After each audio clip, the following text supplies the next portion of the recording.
Welcome to the Beyond Ordinary Women podcast.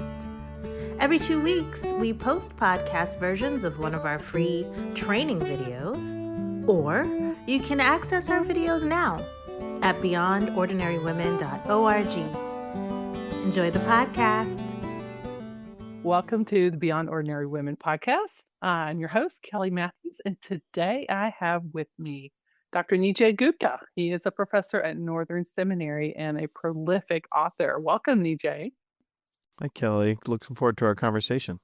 This is going to be fun, I think. Fun, that's relative, I guess, but it'll be intriguing, I think. Nijay has written a lot of books. He's been a professor for a while. A lot of his books have to do with Paul and the New Testament letters that he wrote, but he's also written one particular book that is specific to our topic today, and it is called Tell Her Story. It came out a couple of years ago, and it basically tells about the women in the New Testament who were really involved in leading and participating in the mission of the church. So it has become quite popular from what I understand. I certainly enjoyed it. Yes, thank you. Yeah, it's funny. I just had an idea to write this book, and I sent it to a editor friend of mine, Anna Gissing, and she was so excited, and then it just sort of took off from there. So big thank you to University Press for publishing it. Oh, they're great. So one of the women in that book we're going to start with. Our topic today is specific, not that broad of women involved in the church, but specifically ones who were imprisoned for their faith. And one of the women you cover in the book does hold that honor, I suppose. And we're also going to talk about one who is post-biblical days, who still in the early church, and maybe we'll hit a third one. So, Nijay, tell us who Junia is and why we need to know about her.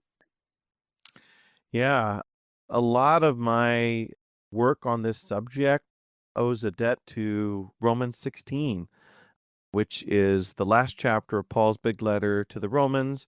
And I used to think of Romans 16 as a bunch of kind of hellos that Paul gives at the end of the letter, almost like end credits in a movie.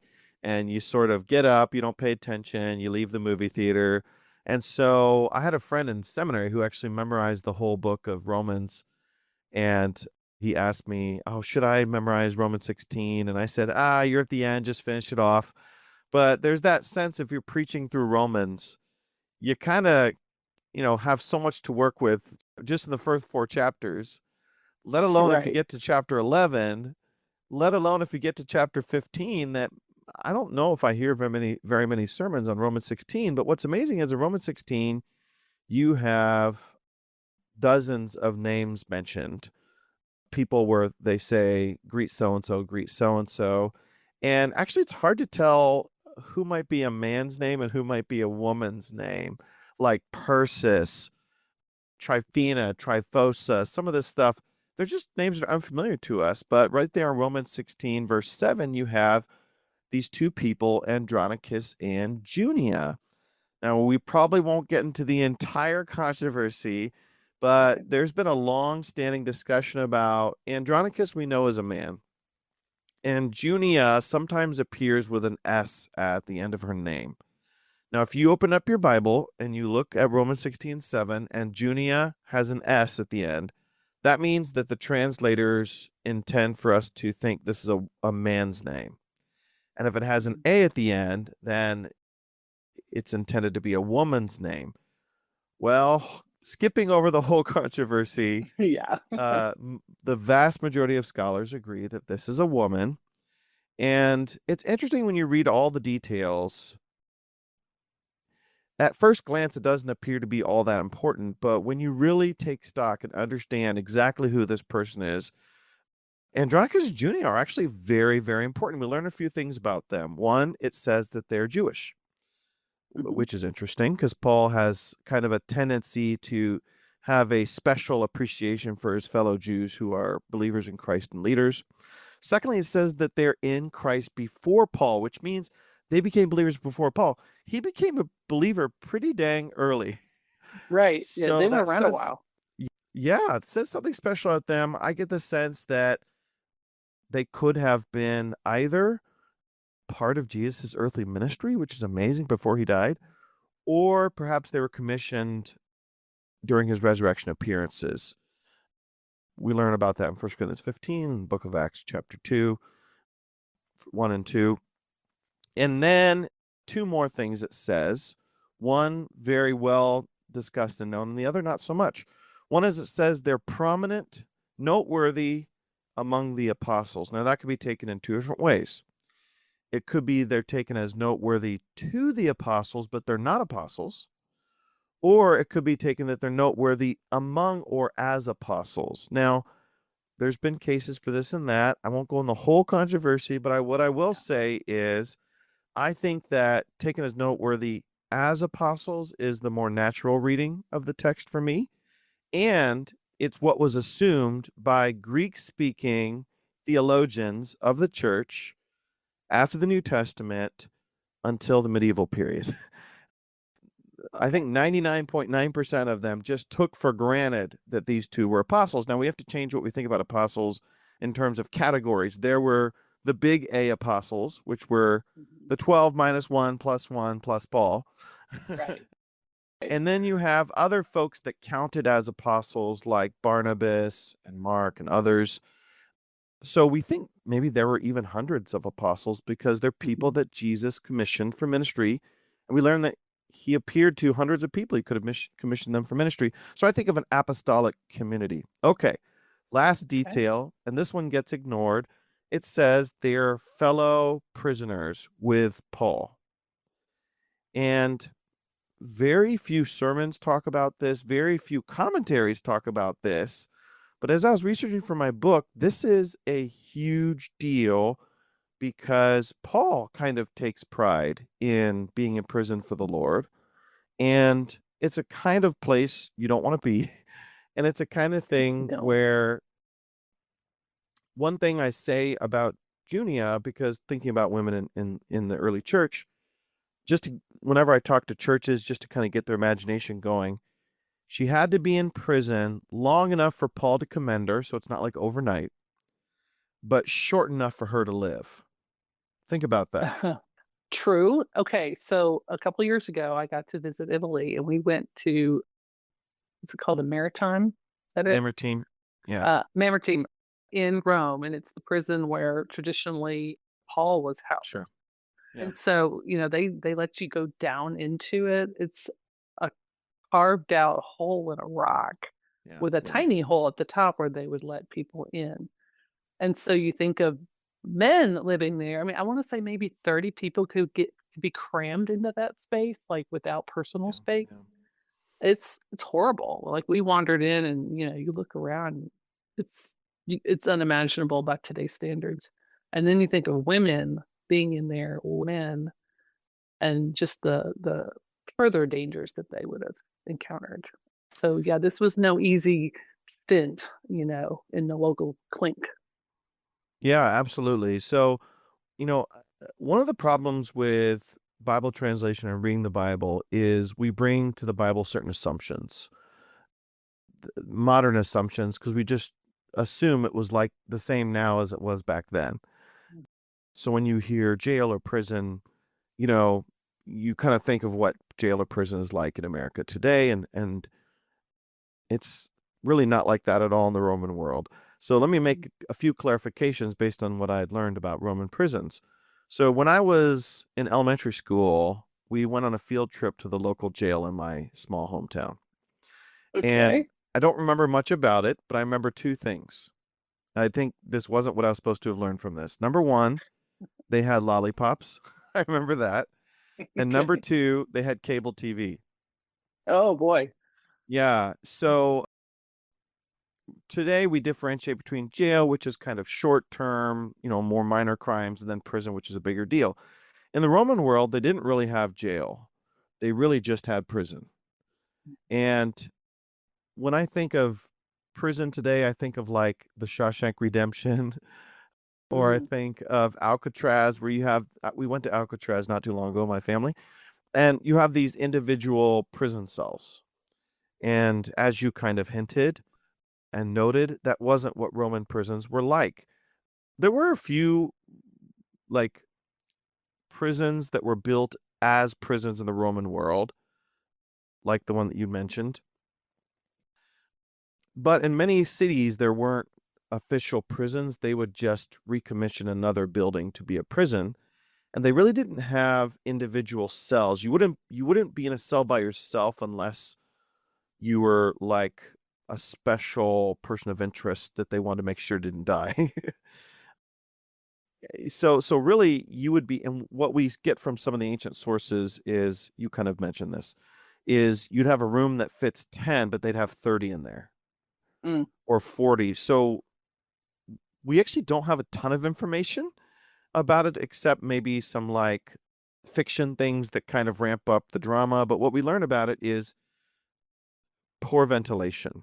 So people died of suffocation, disease, no lighting. You mentioned underground.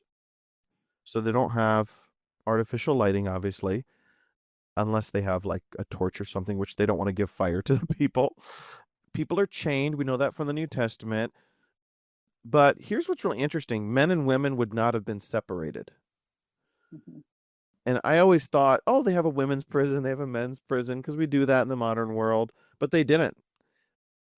Actually, exceptionally few women were in prison, statistically. Very, very, very, very few. If you were a woman and you committed a crime worthy of prison, well, let's put it this way. If you committed a petty crime, you would probably be beaten, or you'd be sent home to be punished by your family if you're a woman. If you're a man, beaten, fined, whatever. Really, prison was for major crimes because you have to use Roman resources on these people.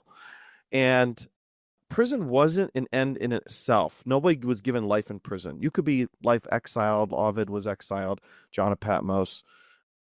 But nobody is put in prison for life. Now, you may end up being in prison for a long time waiting for a trial because you're kind of low on the pecking order. And then when you're in prison, there could be random beatings, flogging, whatever. But you could also be assaulted by other prisoners as well. And so when we think of a woman in prison, in many ways, it's actually riskier than a man because she's worried about being assaulted. And there just aren't a lot of women in prison, so she doesn't have any strength in numbers. There's no reason to protect women. You're fearful of the guards. You're fearful of other inmates. This is one of the reasons I think that Junia probably would have been one of Paul's heroes, because he's thinking she went to prison, she got out, and then she went back into ministry. And if I went to prison as a woman in the ancient world for Christianity, I'd be like, I'm done. Afterwards, I'm like, I'm done. I'm going to retire. Give me a mansion, whatever. She went right back into ministry. What do you think were egregious enough activities that would put a woman in prison? Yeah, as I said, these are major crimes. These are crimes against the state. These are crimes that earn you a trial with a magistrate, right? And so when we think about big crimes, we can rule the really sinful ones out. So not murder, not like Right. She's there as a Christian. Yeah. yeah, not like grand theft horse, like we're not talking like, we're talking about things that Paul would consider noble, right? So then I think we have a few options, and these are kind of this is kind of guesswork, but that's, we have such little information, we have to guess. One is teaching a dangerous philosophy. I don't think that's very likely, because even when Paul did this with the Mars Hill Council, he didn't get thrown in prison. It would just be like a weird cult. Kind of like in America, you kind of monitor weird cult, not dangerous, just monitor, but weird cult dangerous, let's send the FBI in. So I think it'd be like that, where I doubt it would be a dangerous philosophical teaching. But take, for example, Socrates. He's teaching against the gods, and he ends up being executed. A second option, which I think is probably more likely because this is what Paul got in trouble for, is inciting a riot or civic strife. So they're not so much worried about what this person is teaching or doing, but the effect of what they're doing. Okay. So I So think she about may have been involved in kind of like Paul, like teaching something that then resulted in a mob or something to that effect. Exactly. So so I ended up writing this fictional set of letters between Junia in prison and the church in Rome. Like as if like Paul writes letters from prison. So I thought, what if Junia did? So I wrote these letters and I read them in class sometimes. And the inspiration for kind of how I constructed the narrative was Paul's experience in Ephesus, where, he's teaching this stuff and then people are upset because they've lost some income because magical books are being burned and all kinds of stuff. And so they kind of come after him. And then, someone says, hey, let's chill this out before the, Roman soldiers arrive and, lock everybody up or worse. I imagine something like that. So what's really interesting about that, Kelly, is Junia can't do that sitting behind a desk at a church. She can't do that sitting at home. She's got to be a public facing figure to be rounded up. Because if it's like, oh, Andronicus was doing these things and then Junia is just sort of lumped in together, we don't really see that happening in the ancient world. If it's just sort of the tag along wife, she's left out in the dust. There's no reason to lock her up. It would really be, and we're guessing, but it'd really be she's got to be equally implicated in whatever. Okay. So active, public, that sort of behavior, obviously courageous enough to be willing to risk this sort of thing. And so that's all we really know about Junia, because she is a brief mention amongst other people whom Paul appreciated in Rome. So we'll transition from her to a end of the second century. We're going to go, I believe they were in Carthage, Perpetua and Yes. Felicity. Right. Perpetua is a wealthy young woman, we think married with a child, With a child, who's yeah. maybe one or two, still nursing, that Small, kind of yeah. thing. And her slave woman, Felicity, who is with child. So we've got these two very, their womanhood is accentuated in this story. And yet they are in prison because they are Christians. So can you tell us any more? Give us a little bit Yeah. of their story. This is really interesting because when I went in search of stories about women in prison in the ancient Roman world, other than Junia and Perpetua, there isn't a whole lot. And there's very little with named women. That's because ancient literature just doesn't focus on women.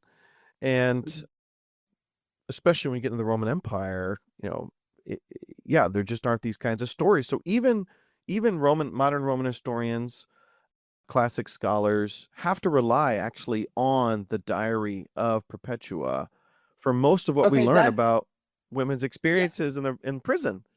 She's the most extensive account and certainly the most extensive firsthand account. Okay. I love the fact that we have a woman's writing that still exists from 1800 years ago. Yeah. And so, I did mean to interrupt, but I wanted to accentuate that what we know of her comes from her own hand, and the appendix, maybe that you would say, that somebody added onto the end to give us the rest of the story. We learn a lot of interesting things from her story. We learn that the Roman Empire obviously was non-discriminating when they throw people in prison, in the sense that she is thrown in with men. And that was actually one of her concerns in the story, is that she has a baby and she's worried about her baby. She's worried about herself. She's worried about her purity being compromised. And so she kind of requests to get put, in a safer place. Now, this tells us another thing, which means if you had money and connections, you can get things done. Maybe not get out, but you could maybe, create a little better environment for yourself. So she does. In terms of kind of her circumstances, we do have to differentiate first century Christianity and second and third century Christianity, because in the first century, Christians really aren't on the radar of the Roman Empire.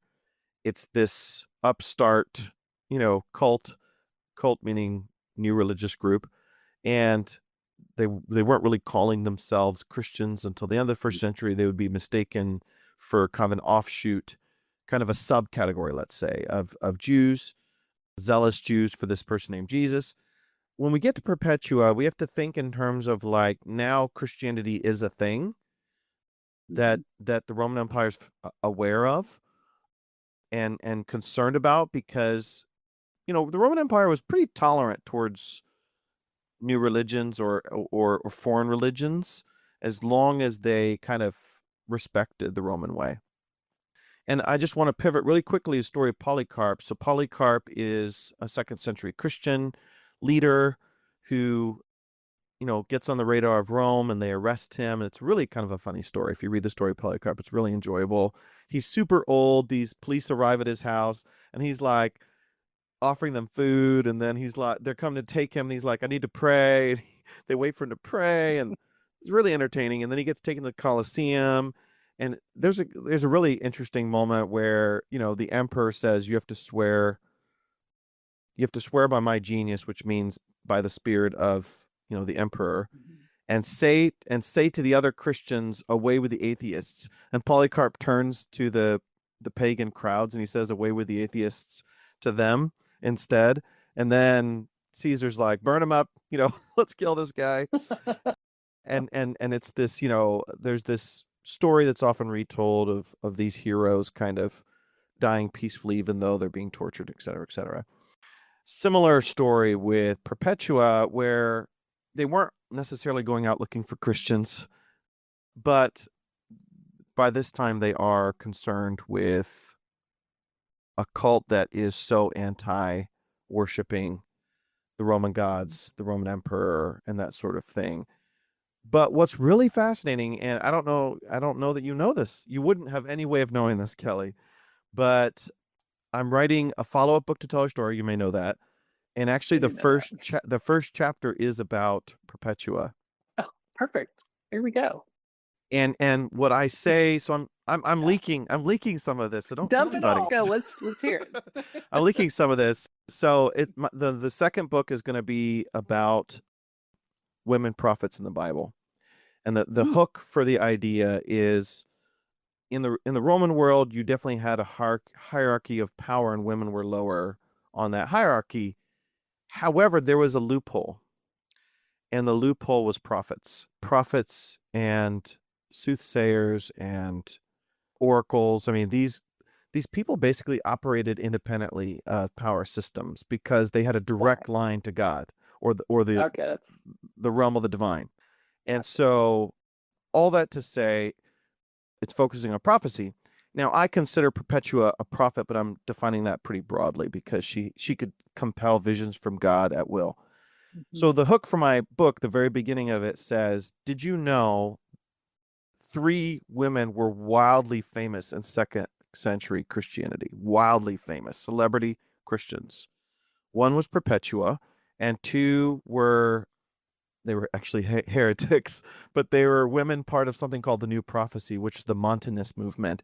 There's 2 women, Maximilla and Priscilla, not the Priscilla from the New Testament. But these 3 women were wildly famous. They were celebrity Christians in the 2nd century, and they were all prophets. 2 of them are condemned. One of them is praised. Perpetua. Anyway, something you probably didn't know. Had not made that connection, no. How was Perpetua such a celebrity in the 2nd century when she was 2nd and 3rd century? Yeah, I fudged it a little bit because I wanted to just sort of 2nd and 3rd century. And I say that for the audience because she was killed in 203, which is technically the 3rd century. She was I'm reaching a little bit right there. around that edge. Yeah. That's okay.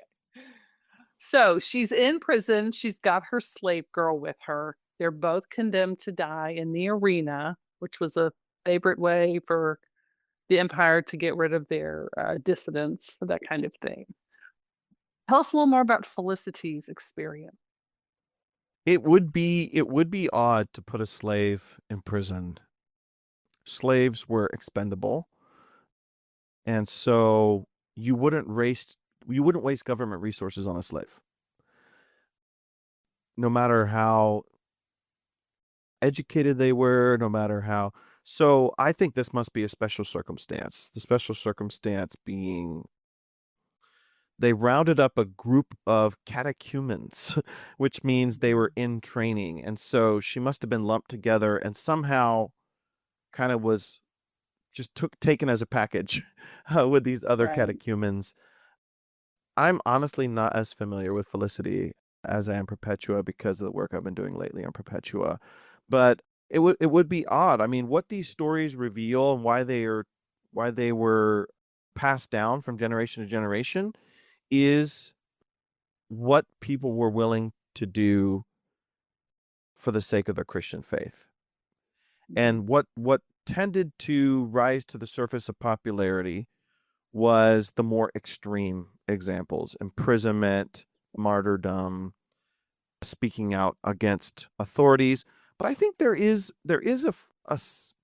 perhaps a flavor, just a taste of that sense of the early Christians defying the structure system of the Roman Empire, saying, we're going to focus on a slave.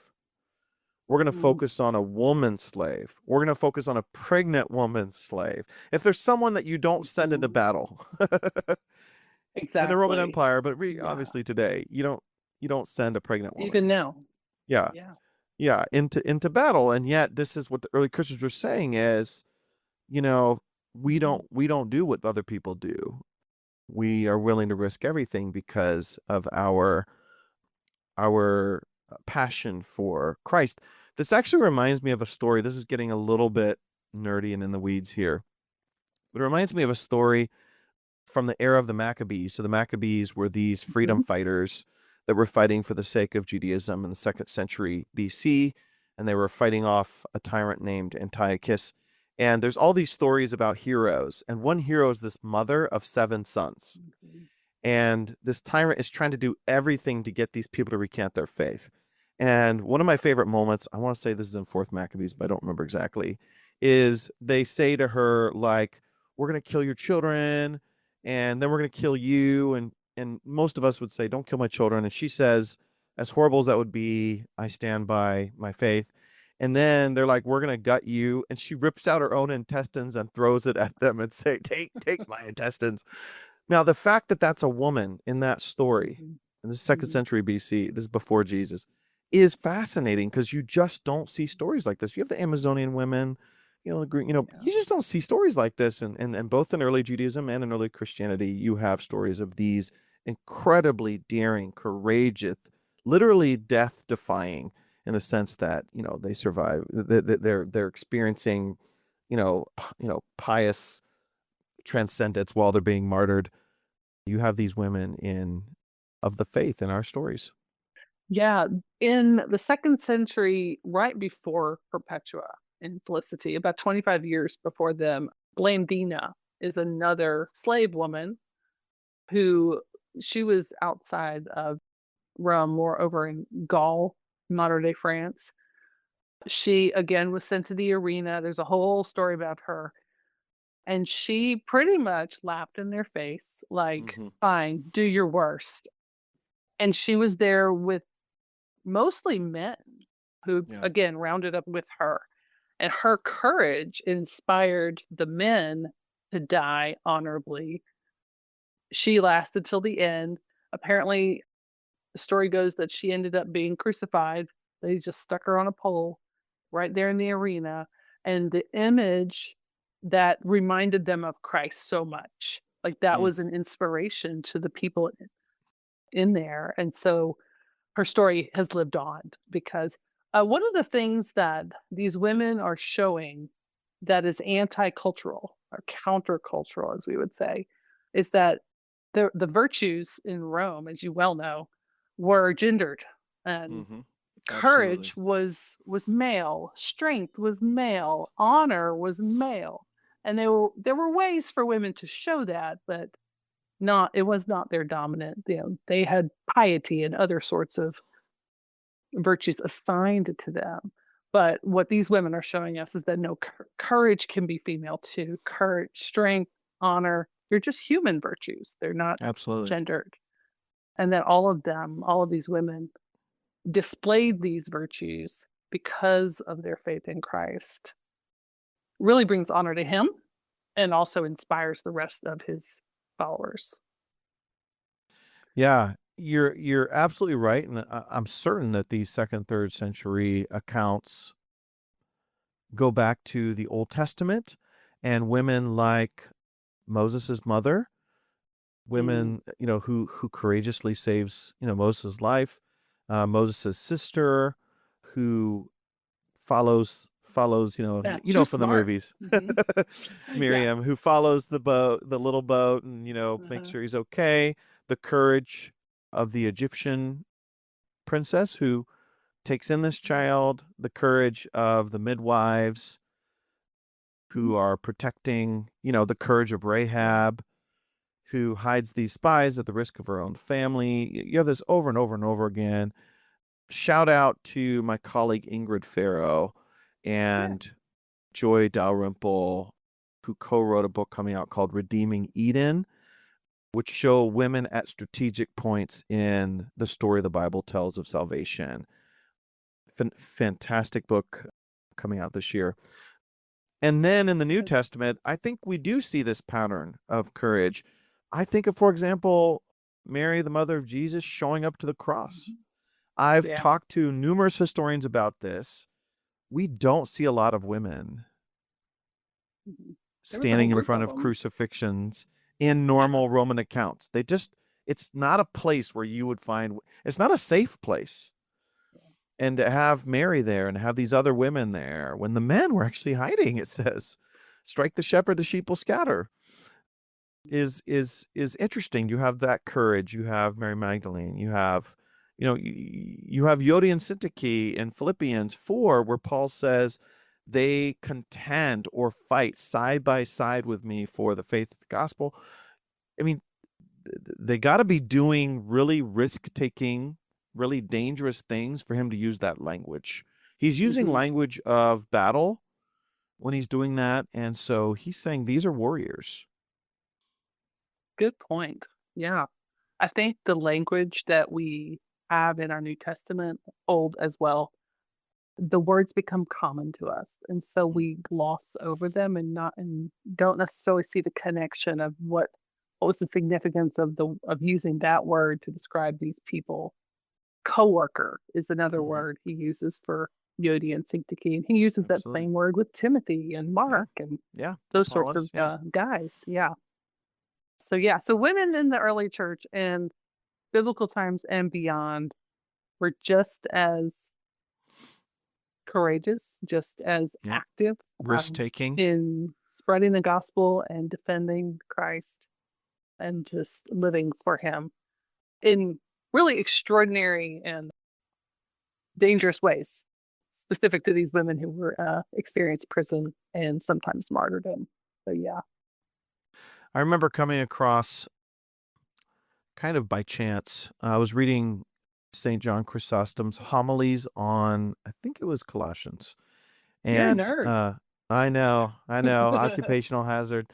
And what's interesting is in modern Pauline scholarship, scholars, we won't get into it, but they don't think Paul wrote Colossians, Ephesians, and therefore those texts get kind of sidelined in academic conversations.